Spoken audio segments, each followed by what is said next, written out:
माने दूसरे को स्वीकार करने की क्षमता, दूसरे की स्वीकार्यता सहिष्णुता कहलाती है। टॉलरेंट, मान लीजिए दूसरे के जो दूसरे के ऐसे आइडियाज, दूसरे के वो आइडियाज जो हमसे विभिन्नता रखते हो, उन विचारों को भी हम लोग स्वीकार करें, इसको हम लोग सहिष्णुता कहते हैं, टॉलरेंस कहते हैं। यानी दूसरे व्यक्ति को प्रत्येक स्तर पर दूसरे व्यक्ति की स्वीकार्यता सहिष्णुता कहलाती है, स्वीकार्यता की क्षमता सहिष्णुता कहलाती है। टॉलरेंस है ना। एक्सेप्टेंस तो ये हुआ कि नकारात्मक विचारों को भी हमने स्वीकार कर लिया, लेकिन टॉलरेंस में सकारात्मक विचारों को भी हम लोग स्वीकार करेंगे और नकारात्मक विचारों को वहां तक सीमा तक स्वीकार करेंगे जिस सीमा तक तो है। तो ये दो तीन कारक है, इनका यहाँ पर है, इसमें कोई बात नहीं है। अब हम लोग देखते हैं नेक्स्ट निवेश मॉडल। आप हेडिंग डालिए इसमें इन्वेस्टमेंट मॉडल्स, यहाँ से सवाल आए हैं।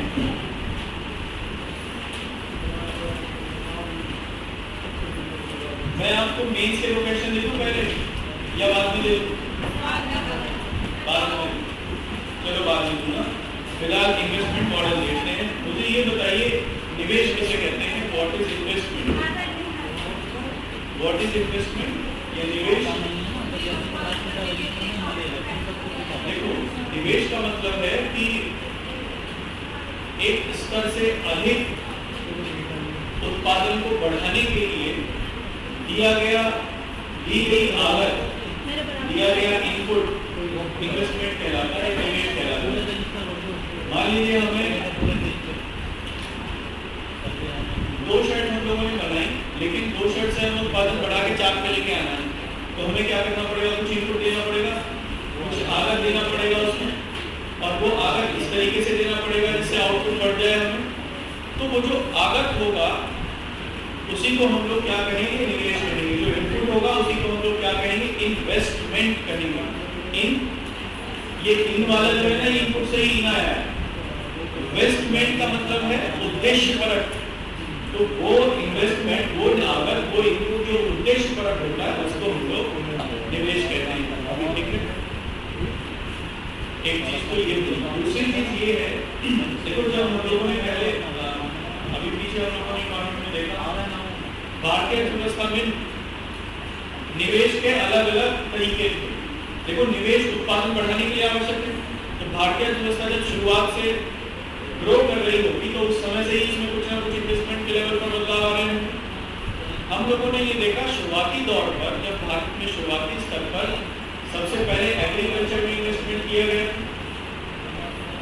इसे कहा गया अपवर्ड फ्लोइंग, यानी आप एग्रीकल्चर में निवेश करिए और वो धीरे धीरे रिस्क ऊपर तक पहुंचेगा, इंडस्ट्री तक पहुंच जाएगा अपने आप।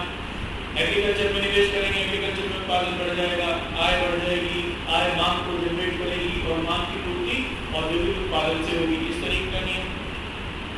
फिर ये फर्स्ट 5 ईयर प्लान में। सेकंड 5 ईयर प्लान में हम लोगों ने क्या देखा कि वो ट्रिकल डाउन थ्योरी कि आप उद्योग में निवेश करिए, वो सीधे से धीरे धीरे रिस्क एग्रीकल्चर तक पहुंचेगा। ये 2 मॉडल 1950 से शुरू होकर 1950 से जब समाजवादी, 55 से समाजवादी प्रकार की व्यवस्था में कन्वर्ट हो गई इंडियन इकोनॉमी, उसके बाद से लेके और ये 1990 तक लगभग चलते रहे। 1990 से 1991 में सुधार हुए, आर्थिक सुधार, इकोनॉमिक रिफॉर्म्स हुए। जब इकोनॉमिक रिफॉर्म्स हुए उस समय कुछ मॉडल्स बदल गए, क्योंकि भारतीय अर्थव्यवस्था को खोल दिया गया विश्व के लिए। अब बाहर से भी निवेश आने लगा भारतीय अर्थव्यवस्था में। उससे पहले भारतीय अर्थव्यवस्था एक बंद अर्थव्यवस्था थी, एक क्लोज इकोनॉमी थी। हम लोग यहाँ जितना उत्पादन कर लेते थे, जितनी आय कर लेते थे, जितनी बचत कर लेते थे, उसी को निवेश कर देते थे। इसके अलावा हमने बाहर से कुछ नहीं किया। लेकिन 1991 के बाद भारतीय अर्थव्यवस्था को विदेशी निवेश के लिए भी खोल दिया गया, आयात निर्यात के लिए खोल दिया गया और भारतीय अर्थव्यवस्था पूरी तरीके से ओपन इकोनॉमी के रूप में कन्वर्ट होना शुरू हुई। जब भारतीय अर्थव्यवस्था खुली गई तो निवेश बाहर से भी आने लगा। इसको कहा गया एक्सटर्नल इन्वेस्टमेंट या बाह्य निवेश। बाह्य निवेश 2 तरीके का होता है। एक होता है फॉरेन डायरेक्ट इन्वेस्टमेंट, एफडीआई कहते हैं उसे, विदेशी प्रत्यक्ष निवेश कहते हैं। एक होता है एफपीआई, फॉरेन पोर्टफोलियो इन्वेस्टमेंट जो कि आज यूज में है, विदेशी पोर्टफोलियो इन्वेस्टमेंट या विदेशी पोर्टफोलियो निवेश, दोनों में क्या अंतर है? देखो, जहां एफडीआई, अब जैसे उसमें वर्ड है ना डायरेक्ट, प्रत्यक्ष, तो यहाँ प्रत्यक्ष से मतलब ये है कि कोई व्यक्ति सीधे तौर पर जब भारत में आकर कोई फैक्ट्री लगाए, नया मैनेजमेंट लेके आए, नई टेक्नोलॉजी लेके आए, तब उसको ऐसे निवेश को हम लोग डायरेक्ट इन्वेस्टमेंट कहते हैं। और अगर वो निवेश कोई बाहर के किसी व्यक्ति ने किया है तब वो क्या कहलाएगा? फॉरेन डायरेक्ट इन्वेस्टमेंट कहलाएगा, विदेशी प्रत्यक्ष निवेश कहलाएगा। ठीक है ना? डायरेक्ट इन्वेस्टमेंट क्या हुआ? कोई ऐसा निवेश जिसमें प्रत्यक्ष तौर पर उत्पादन के लिए उत्पादन की इकाइयां लगाई जाएं, ऐसे निवेश को हम लोग डायरेक्ट इन्वेस्टमेंट कहते हैं। यानी जब निवेश करने वाला व्यक्ति सीधे तौर पर उत्पादन से जुड़ा हुआ हो। मान लीजिए टेस्ला के मालिक इलॉन मस्क इंडिया आके और कोई फैक्ट्री लगाए यहाँ पर, टेस्ला की कोई कंपनी खोल ले, गाड़ी बनाएंगे, तो पैसा तो लेके आएंगे, साथ में नई तकनीक भी लेके आएंगे, नया मैनेजमेंट भी लेके आएंगे, नए बिजनेस मॉडल भी लेके आएंगे, तो ओवरऑल इकोनॉमी में न्यूनेस आएगी, नए एप्लीकेशंस आएंगे। इसका मतलब ये हुआ कि प्रत्यक्ष विदेशी निवेश न केवल देश में निवेश को बढ़ाता है, इन्वेस्टमेंट को बढ़ाता है, बल्कि वो टेक्निकल अपग्रेडेशन भी देश की करता है, मैनेजमेंट के लेवल पर भी अपग्रेडेशन करता है, इसलिए वो ज़्यादा गुणात्मक होता है। एफडीआई, फॉरेन डायरेक्ट इन्वेस्टमेंट, ज़्यादा क्वालिटेटिव या ज़्यादा गुणात्मक होता है, इसीलिए। क्लियर है? समझ में आया? या ऐसा हो सकता है कि टेस्ला के वो यहाँ आए भारत में और फैक्ट्री जब लगाएं तो नॉर्मल तकनीकी से फैक्ट्री लगा के कोई अच्छी तकनीक ना चलाएं, यहाँ पर हो ही नहीं सकता, लाभ कैसे होगा फिर उन्हें? तो वो क्या करेंगे? बेस्ट प्रैक्टिस लेके आएंगे वहाँ से, new technology, new management, new system, new business application सब लेके आएंगे। अब एक दूसरा मॉडल जिसे हम लोग पोर्टफोलियो इन्वेस्टमेंट कहेंगे, एफपीआई, इसमें क्या होगा? मान लीजिए उनको ये लगे, एलॉन मस्क को, कि भारत में जो बाजार है उसकी उन्हें समझ नहीं, वो ये सोचेंगे बाजार की समझ मुझे तो नहीं है लेकिन रिलायंस इंडस्ट्री को है, तो वो क्या करें? रिलायंस इंडस्ट्री के शेयर खरीद लें। अब पैसा किसको दे दिया उन्होंने? अपना, रिलायंस इंडस्ट्री को। अब रिलायंस इंडस्ट्री क्या करे? उस पैसे से कोई नई फैक्ट्री लगा ले, या वो ही टेस्ला की कोई जो इलेक्ट्रिक व्हीकल्स बनाने वाली कंपनी है उसको कोई लगा ले, रिलायंस अपने नाम से लगा ले। तब ऐसे जो निवेश है, जो ऐसा इलॉन मस्क का जो निवेश होगा, उसे हम लोग फॉरेन पोर्टफोलियो इन्वेस्टमेंट करेंगे। ये इन्वेस्टमेंट कैश की फॉर्म में होता है, केवल ये इन्वेस्टमेंट शेयर बाजार के माध्यम से किया जाता है, ये इन्वेस्टमेंट इनडायरेक्ट होता है। देखो, भारत में मस्क ने तो नहीं लगाई ना फैक्ट्री, रिलायंस ने लगाई। वो बात अलग है कि उनके पैसे से लगाई, इसलिए डायरेक्ट इन्वेस्टमेंट तो नहीं हुआ, इनडायरेक्ट हुआ। इनडायरेक्ट इन्वेस्टमेंट को भी पोर्टफोलियो इन्वेस्टमेंट के नाम से हम लोग जानते हैं। इसमें अच्छाई क्या है? इसमें अच्छाई ये है कि ये आसानी से किसी भी देश में आ सकता है, निवेश किया जा सकता है। मैंने अपने फोन से शेयर खरीद लिए, आसानी से निवेश हो गया पैसा, आसानी से फॉरेन पोर्टफोलियो इन्वेस्टमेंट आ गया। मान लीजिए मैंने अमेरिका की कंपनी के शेयर खरीद लिए, तो फॉरेन पोर्टफोलियो इन्वेस्टमेंट अमेरिका में हो गया।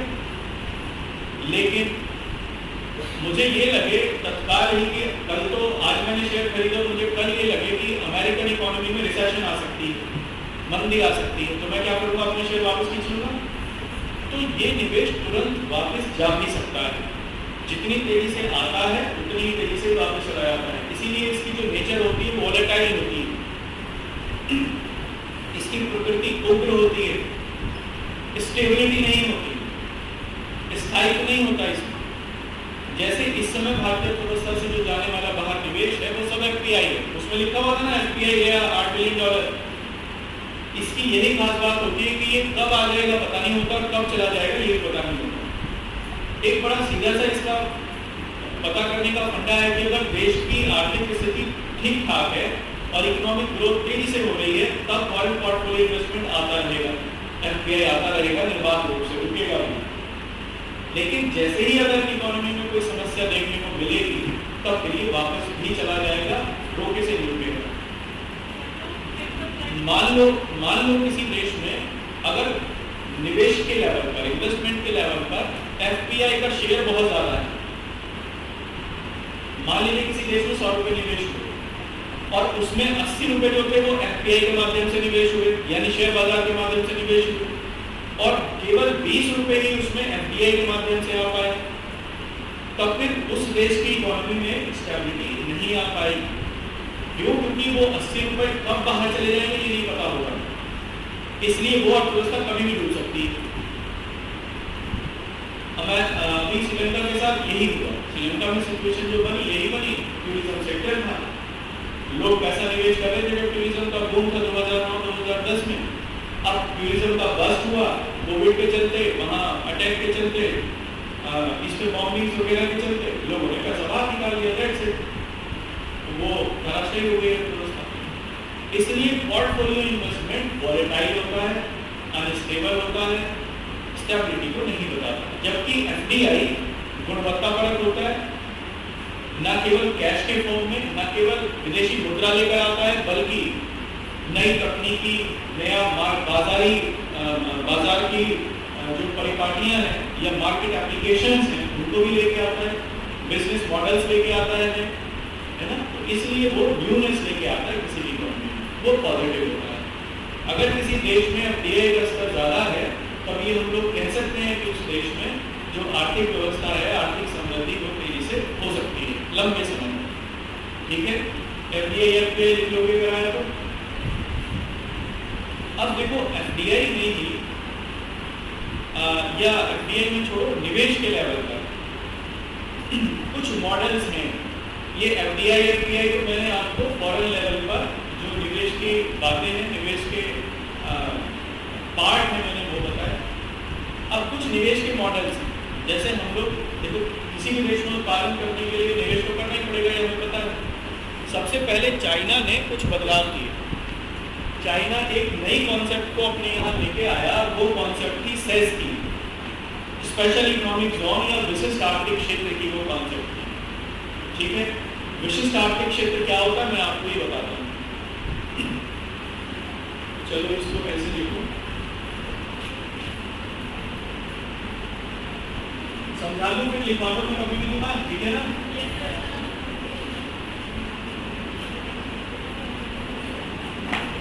देखो चाइना ने क्या किया, सेंस की कॉन्सेप्ट यहाँ लागू की। मान लीजिए ये मेरठ, ठीक है, और मेरठ की तेजी से ग्रोथ करनी है, इकोनॉमिक ग्रोथ मेरठ में तेजी से हो ये चाहते हैं, तो हम लोग क्या करें। और मान लीजिए आप मेरठ के डीएम हो, सरकार ये कहती है कि मान्य नहीं कर रहा है, सरकार ये कहती है कि आपको तेजी से मेरठ की इकोनॉमिक ग्रोथ करनी है, तो आप इसमें एक नए मॉडल को अपना सकते हैं इकोनॉमिक ग्रोथ के, और इस मॉडल को मैं नाम दे रहा हूँ सेस, स्पेशल इकोनॉमिक जोन या विशिष्ट आर्थिक क्षेत्र जिसे हम लोग कहते हैं इस मॉडल को। ये क्या मॉडल है? मैं ये कहूँ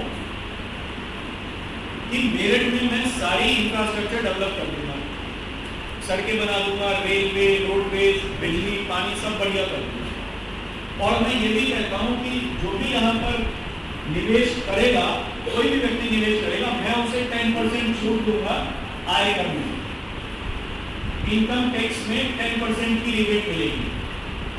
मैं ये कहूँ कि जीएसटी में 10% का रिबेट दे दिया जाएगा उस व्यक्ति को।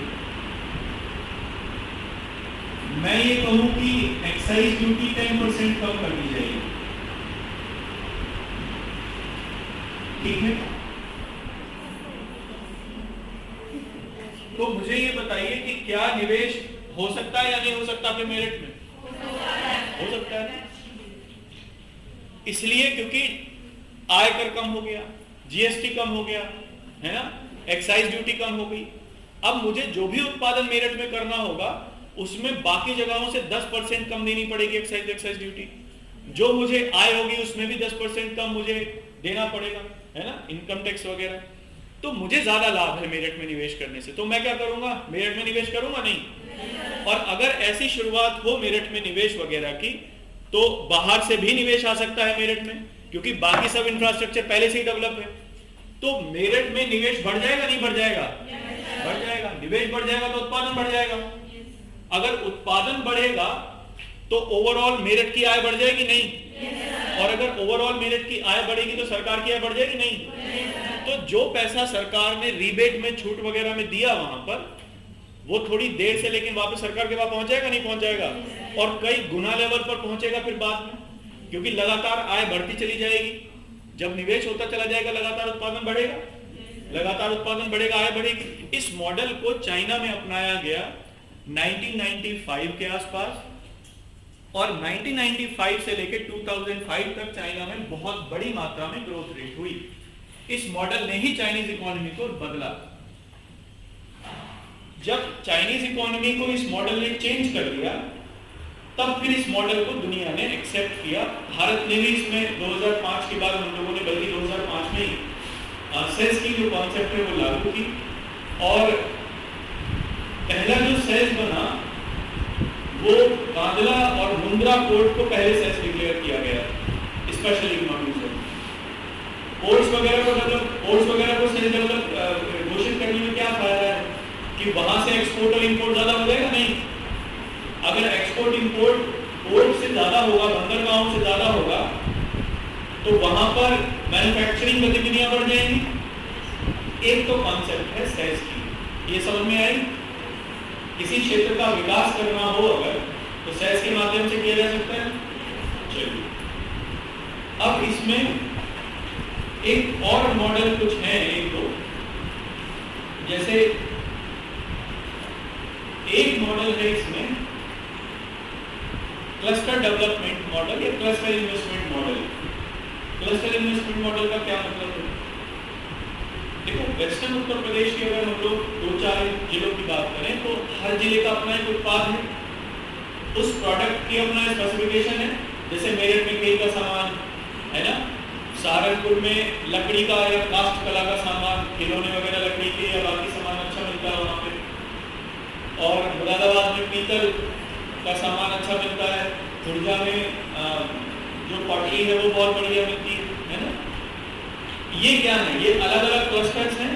तो हम लोग क्या करें, इन क्लस्टर्स को अगर डेवलप करते हैं, इन क्लस्टर्स को अगर डेवलप कर दिया जाए इन्वेस्टमेंट करके इन जगह पर, एक ही जगह पर इसे क्या करें, इस पूरे क्लस्टर को एक जोन डिक्लेयर कर दें, और ये जोन डिक्लेयर करके यहाँ पर जो मूलभूत सुविधाएं उनका विकास कर दें, और ये कहें कि यहाँ पर जो भी निवेश किया जाएगा उसके ऊपर छूट प्रदान की जाएगी। तो मेरठ में तो क्या होगा, खेल के सामान में निवेश होना बढ़ जाएगा, सहारनपुर में लकड़ी के सामान पे या लकड़ी के कारखाने वगैरह में निवेश होना शुरू हो जाएगा। यानी इन अलग अलग क्लस्टर्स में जो इन्वेस्टमेंट है वो बढ़ जाएगा। क्लस्टर अप्रोच में क्या है, जहां सेस वाली जो अप्रोच है उसमें तो केवल एक ही जगह का विकास होता है, क्लस्टर वाली अप्रोच में कई सारी जगहों का एक साथ विकास हो जाता है। ठीक है, हो जाएगा नहीं? आया समझ में? नहीं, किसको नहीं आया दोबारा बताओ, समझो, बताओ किसको नहीं आया? नहीं आया? देखो, हम लोग ये माने एक क्लस्टर हमने निर्धारित करें, क्लस्टर माने क्षेत्र समझो, जैसे 4-5 जिले ले लीजिए, 4-5 जिले में हम उदाहरण मेरठ से लेते हैं। मेरठ में स्पोर्ट का सामान इंपॉर्टेंट है नहीं है? सहारनपुर में लकड़ी का सामान, पीतल मुरादाबाद में, और खुर्जा में हम लोग पॉटरी ले लेते हैं, बर्तन जो कांच के होते हैं, ये फेमस है। हम क्या करें, इस पूरे क्षेत्र को एक क्लस्टर डिक्लेयर कर दें, और ये कहें कि इस क्लस्टर में जितना भी निवेश होगा उसके ऊपर 10% की छूट मिलेगी। तो यहाँ निवेश होना शुरू हो जाएगा नहीं? लेकिन किस किस चीज में निवेश होगा? उसी सामान में निवेश होगा जिस सामान का उत्पादन जहां पर ज्यादा अच्छा होता है।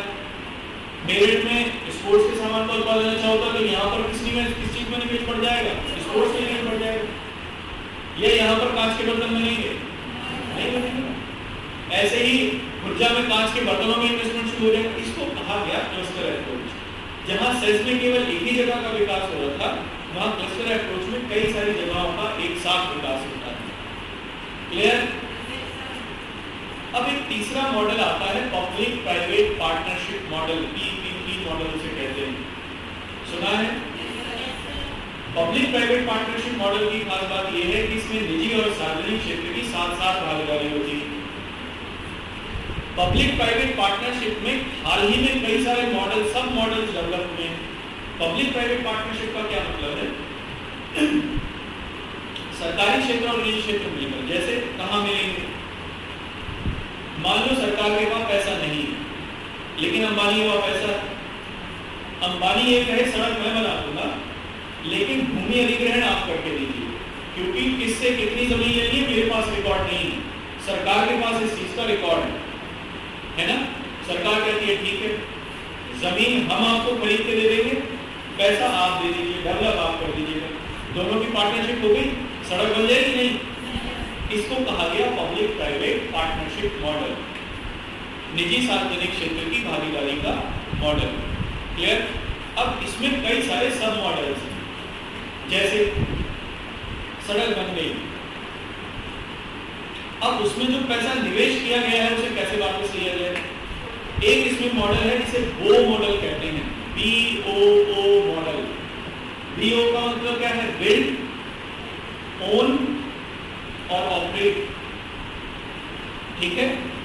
बिल्ड माने बनाओ, यानी निजी क्षेत्र क्या करेगा? सरकार की सहायता से सड़क बनाएगा, बाद में उसका स्वामित्व ले लेगा, यानी उसको स्वीकार कर लेगा, उसे एक्सेप्ट कर लेगा रोड को, और फिर उसे ऑपरेट करेगा, चलाएगा, लोगों से टोल वसूल करेगा, और टोल वसूल करके उसका मेंटेनेंस करेगा, और जो उसका पैसा निवेश हुआ था उसे वापस उस निवेश को निकाल लेगा। ठीक है? तो कैसा मॉडल हुआ? बिल्ड, ओन और ऑपरेट मॉडल। एक इसमें मॉडल है जिसे बिल्ड मॉडल कहते हैं, BLT मॉडल। बी से बिल्ड यानी बनाओ पहले। सरकार ने सड़क बना दी, ठीक है, सरकार का पैसा निवेश हो गया 1000 करोड़। अब सरकार को एक दूसरी सड़क बनानी है, सरकार के पास पैसा नहीं है, तो सरकार क्या करेगी? ये जो सड़क उसने पहले बनाई इसे वो क्या करे? लीज पे दे दे 99 ईयर्स के लिए, और जो सरकार ने पैसा निवेश किया था 1000 करोड़, वो जिसे लीज पे दे उससे वापस ले ले। अब सरकार के पास 1000 करोड़ हो गया, अब वो उसकी सहायता से दूसरी सड़क बना सकती है? नहीं। और जो लीजिंग वाली कंपनी है वो क्या करे? 99 साल तक सड़क को चलाए, टोल ले, वसूल करे लोगों से, और उसके बाद वापस सरकार को लौटा दे 99 साल बाद।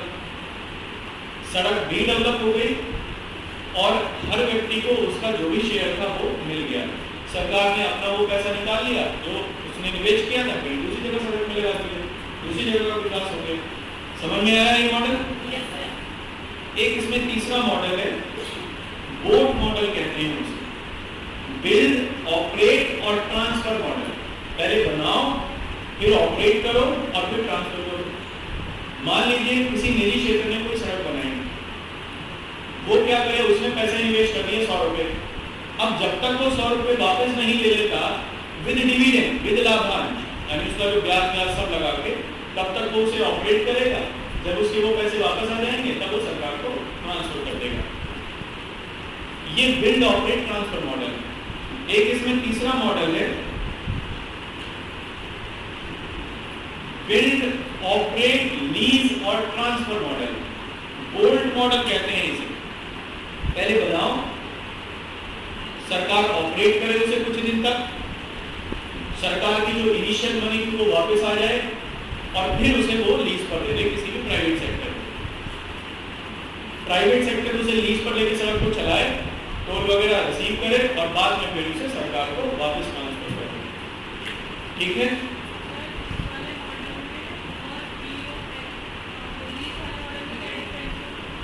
इस वाले में और लीज वाले मॉडल में बहुत माइन्यूट सा डिफरेंस है। देखो, पहले वाले में तो सरकार ऑपरेट नहीं कर रही, इस वाले में सरकार इनिशियल लेवल पर ऑपरेट करेगी। जैसे मान लीजिए नक्सलाइट एरिया में कहीं पर सड़क बनाई, तो वहां पर सड़क अंबानी तो बनाएगा नहीं, पता चला हेलीकॉप्टर पकड़ लिया किसी दिन अंबानी का, नक्सलियों ने, तो क्या होगा? तो वो नहीं बनाएगा, कहेगा भैया ऐसा है, पहले बनाओ, फिर चला के दिखाओ, जब देखूंगा कुछ करूंगा, उसके बाद वो लेगा। तो क्या करेगा, सरकार उसमें बनाती है, फिर उसके बाद कुछ दिन के लिए ऑपरेट करती है और बाद में उसे लीज पर दे देती है प्राइवेट सेक्टर को। बाद में प्राइवेट सेक्टर उसे चलाता है, अपना पैसा वापस उड़ा लेता है जो भी उसने लगाया, और फिर सरकार को वापस ट्रांसफर कर देता है। तो ये जनरली मॉडल जितने भी हैं ये जगह स्पेसिफिक लेवल पर भी देखे जाते हैं कि कहाँ पर ये लागू हो रहे हैं, कहाँ पर ये चलाए जा रहे हैं। साफ। देखो इनके बारे में 2015 तक पूछा गया, जिनके बारे में मैंने अभी आपको लिखवाया है। 2015 तक इनमें सवाल आए हैं इन मॉडल से। 2015 के बाद जो सवाल आए हैं वो अभी 3 मॉडल से आए हैं जो इस समय चर्चा में था। एक इसमें मॉडल है hybrid annuity model. Hybrid annuity, देखो हाइब्रिड का मतलब होता है जहां दो चीजें आपस में मिल रही हो। हाइब्रिड का मतलब जहां प्राइवेट भी हो और सरकारी भी हो, सार्वजनिक भी हो, पब्लिक क्षेत्र दोनों से काम कर रहे हैं। हाइब्रिड एन्युइटी मॉडल में क्या है, प्राइवेट क्षेत्र ये कहता है कि भाई मेरे पास पैसा नहीं है, सरकार भी कहती है कि मेरे पास पैसा नहीं है। प्राइवेट क्षेत्र ये कह रहा है मेरे पास 60 रुपए हैं, सरकार ये कह रही है मेरे पास 40 है, सड़क 100 रुपए में बनेगी। सरकार क्या कहती है, ठीक है मैं आपको जमीन खरीद के देती हूँ प्लस 40 रुपए देती हूँ, आप सड़क बनाइए चलाइए, आपका जब वापस आ जाए 60 रुपया तो मैं ट्रांसफर कर देंगे। इस मॉडल को हाइब्रिड एन्युइटी मॉडल कहा है। ये मॉडल वहां कामयाब होता है जहां पर प्राइवेट सेक्टर में भी क्षमता नहीं होती। मान लीजिए कोई बड़ा प्रोजेक्ट है, 10,000 करोड़ का प्रोजेक्ट है, सड़क बनाने का, एक्सप्रेसवे बनाना है, दिल्ली मुंबई एक्सप्रेसवे बनाना है। अब ऐसे लेवल पर ज्यादा इन्वेस्टमेंट करना पड़ेगा। जब ज्यादा इन्वेस्टमेंट करना पड़ेगा, प्राइवेट सेक्टर के पास भी इतना पैसा नहीं होगा, सरकार को उसमें कुछ ना कुछ सहयोग करना पड़ेगा। तो जब सरकार भी सहयोग करके किसी पर्टिकुलर मॉडल को बनाती है, सरकार भी सहयोग करके उस सड़क में या किसी भी प्रोजेक्ट में नेशनल लेवल पर शुरू करती है, बाद में उसका कंप्लीशन प्राइवेट सेक्टर के द्वारा होता है और फिर वो आगे चलाने के बाद वापस सरकार को वापस कर दिया जाता है। इसको हम लोग हाइब्रिड एन्युइटी मॉडल कहते हैं। हाल फिलहाल में बहुत सारी सड़कें एक्सप्रेसवे इसी से बनाए गए, वो प्रोजेक्ट इसी से बनाए जाते हैं जिनमें ज्यादा फंडिंग की आवश्यकता होती है। ठीक है, एक मॉडल है इसमें जो काफी ज्यादा चर्चा में रहता है, Swiss challenge. Swiss challenge model पढ़ा था कभी, सुना था कभी? स्विस मैंने यहाँ वही आता ना स्विट्जरलैंड वाली है नहीं, स्विस चैलेंज मॉडल है। स्विस चैलेंज मॉडल में क्या होता है, सड़क बनानी है, सरकार कहेगी टेंडर छोड़ रहे, सड़क बनानी है, आप निविदाएं आमंत्रित करेंगे, निविदाएं मांग लेती है सबसे, टेंडर्स मांग लेती है सबसे। मैंने टेंडर भरा, मैंने कहा 100 रुपये में बना दूंगा सड़क, बढ़िया बनाऊंगा एकदम चकाचक, कोई दिक्कत नहीं होगी। यहाँ से इसमें निकालूंगा सर्विस रोड, यहाँ पेड़ भी लगाऊंगा, यहाँ पुल भी लगाऊंगा। सरकार कहती है बहुत बढ़िया। वो क्या करेगी, उसे ऑनलाइन रिलीज कर देती है कि देखो ये आदमी 100 रुपये में बना रहा है, यहाँ नीम का पेड़ लगाएगा, यहाँ आम का लगाएगा, यहाँ पीपल का लगाएगा, इसके अलावा सर्विस लेन भी बना के देगा। इससे अच्छा कोई कर सकता है और कम में कोई कर सकता है, तो बताओ। कोई आता है वो कहेगा 90 में बना दूंगा, और ये तो एक गुलाब का पेड़ लगाएगा, मैं इसमें चंपा चमेली सब लगा दूंगा, बेहतरीन बना के दूंगा, लाइट वाइट स्ट्रीट लाइट सब इसमें मैं एकदम फिक्स कर दूंगा, और 90 रुपये में सरकार के लिए बहुत बढ़िया, उसको भी ऑनलाइन रिलीज कर देगी, देखो ये 90 रुपये बनाने के लिए तैयार है। अब मेरे हाथ से प्रोजेक्ट निकल रहा है, क्योंकि मैं तो 100 रुपये में बना रहा, तो मैं कहूँगा 70 में बनाऊंगा। और अब मैं ये करूँगा कि देखो मैं स्ट्रीट लाइट में, ये आदमी तो आपकी बिजली फूकेगा, मैं सोलर लाइट से चलाऊंगा। जो स्ट्रीट लाइट है वो सोलर लाइट में के माध्यम से मैं उसे जारी करूंगा। सरकार के लिए ये तो और बढ़िया मॉडल है, क्योंकि हमारी बिजली की बचत हो रही है।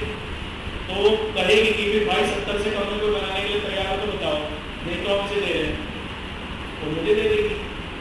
इसको कहा गया स्विस चैलेंज। मैं 70 में बनाऊंगा, 70 में बना के ऑपरेट करूंगा, जब 70 रुपये वापस मिल जाएंगे मैं सरकार को वापस कर दूंगा सड़क। ठीक है, ऑक्शनिंग की तरह है, और ऑक्शनिंग भी ओपन ऑक्शनिंग की तरह है। लेकिन समस्या इसमें क्या है, इसमें भ्रष्टाचार देखने को मिला, भ्रष्टाचार करप्शन इसमें देखने को मिला। करप्शन देखने को ये मिला कि मैंने बोली तो लगा दी 70 रुपये में, अब 70 रुपये में कैसे बना दूंगा, जब मेरा पहला जो बजट, जब मैंने पहले जो बोली लगाई थी, जो टेंडर मैंने कहा उसमें कहा 100 रुपये, इसका मतलब अब मैं 70 में तैयार हूँ, तो इसका मतलब कहीं ना कहीं मैं सामान की जो लागत है, सामान की जो गुणवत्ता है, उससे समझौता करना होगा। इसलिए कहीं ना कहीं इसमें भ्रष्टाचार की गुंजाइश ज्यादा रहती है। तो सरकार ने अभी हाल फिलहाल में एक दो जगह पर प्लेटफॉर्म जरूर डेवलप किए गए इस मॉडल से, लेकिन बड़े प्रोजेक्ट इस मॉडल के अंतर्गत नहीं आए और अब सरकार ने इसे बैक बर्नर पे रख दिया है। इस मॉडल के बारे में ज़्यादा चर्चा नहीं होती, पिछले 1-2 साल में खूब चर्चा होती है। सर 70 आपने लगाए और 70 सरकार के जब आ गए तो वापस कर दिए, तो कमाया क्या? उस पर 70 पर ब्याज भी तो मिलेगा ना मुझे। मैंने जब बड़ी अच्छी पकड़ी, मैंने जब 70 तो उसमें मुझे लाभांश भी मिलेगा। जैसे मैंने 70 का निवेश किया और वो निवेश मुझे सड़क चलाने के 20 साल बाद तक मिलेगा, तो 70 रुपये का 20 साल तक का जो ब्याज है मैं उसे भी ऐड करूँगा। तो इतने दिन तक चलाऊंगा जितने दिन तक मुझे वापस ब्याज मिल जाए। ठीक है, ये उसमें मॉडल है। एक नेक्स्ट इसमें मॉडल है जो लास्ट मॉडल है, जिसके बारे में अब काफी चर्चा होती है और इसके बारे में स्पेशली गाँवों में इस मॉडल को अपनाया जाता है। Viable gap funding model, viable gap funding model, VGF model इसे कहते हैं। वायबल गैप फंडिंग क्या है? देखो, गाँवों में सड़क बनाने के लिए कोई तैयार नहीं होगा। रीजन उसका क्या है? गाँव में कोई टोल नहीं देगा। बुकी वाले से टोल लेके दिखा दो, ट्रैक्टर वाले से टोल लेके दिखा दो, बुकी वाले को डंडा दिखाएगा, आज आपके टोल। तो होगा क्या कि सड़क तो बन जाएगी लेकिन पैसा वापस नहीं आएगा। अब ये डेवलपर को भी पता है कि सड़क बनेगी 100 रुपये में और पैसे मिलेंगे 60 यहाँ से वापस, ये सरकार को भी पता है। लेकिन सड़क बनना बहुत जरूरी है। सड़क बनना इसलिए जरूरी है कि अगर वो सड़क उस गांव में बन गई या उस क्षेत्र में बन गई तो मंडी से वो गांव जुड़ जाएंगे, केंद्र से वो गांव जुड़ जाएंगे, यानी जिले से जुड़ गए गांवों तक पहुंच सुनिश्चित हो गई, गांव की आय बढ़ गई। गांव की आय बढ़ाने के लिए वो सड़क जरूरी है, लेकिन समस्या ये है कि रिटर्न वहां से मिलेगा उतना नहीं। तो सरकार क्या कहती है कि ये 40 रुपये आपके वापस नहीं आएंगे, सर हम दे देंगे आपको, आप सड़क बनाइए, 40 रुपये हमसे ले लीजिए, फिर ऑपरेट करिए, इसे चलाइए और बाद में जितना आपको मिल जाए, 60 रुपये आपके पूरे हो जाएंगे इंटरेस्ट, तो हमें वापस कर देंगे। इसको कहा गया वायबल गैप फंडिंग। वायबल को कहते हैं व्यवहार्यता, तो इसे हिंदी में कहेंगे, इसका मतलब व्यवहार्यता अंतराल निधि, यानी किसी प्रोजेक्ट को वास्तव में एग्जीक्यूट करने में कितने फंड की कमी है, उस कमी को सरकार प्रदान करती है डेवलपर। ठीक है, आगे समझ में? हाइब्रिड में और इसमें ये अंतर है, देखो उसमें और इसमें कोई अंतर नहीं है। हाइब्रिड एन्युटी मॉडल का ही एक भाग है वायबल गैप फंडिंग। अंतर केवल इतना है, हाइब्रिड एन्युटी मॉडल तो ऐसे क्षेत्रों में लागू किया जाता है जहां पर फंडिंग में कोई समस्या है नहीं। वहां पर कमी क्या है? वहां पर कमी ये है कि ना तो प्राइवेट सेक्टर के पास इतने पैसे हैं, ना सरकार के पास इतने पैसे, कोई एक्सप्रेस वे वगैरह बनाना। यहाँ पर क्या है कि एक जिला सड़क बनानी है गांव में, जो गांव को जिले से जोड़ सके। अब उसके लिए पैसे की जरूरत है, उसके लिए पैसा सरकार के पास नहीं है, लेकिन प्राइवेट डेवलपर के पास है। पर परेशानी ये है कि जितना वो लगाएगा उतना मिलेगा नहीं वापस उसे, उसकी चिंताएं नहीं।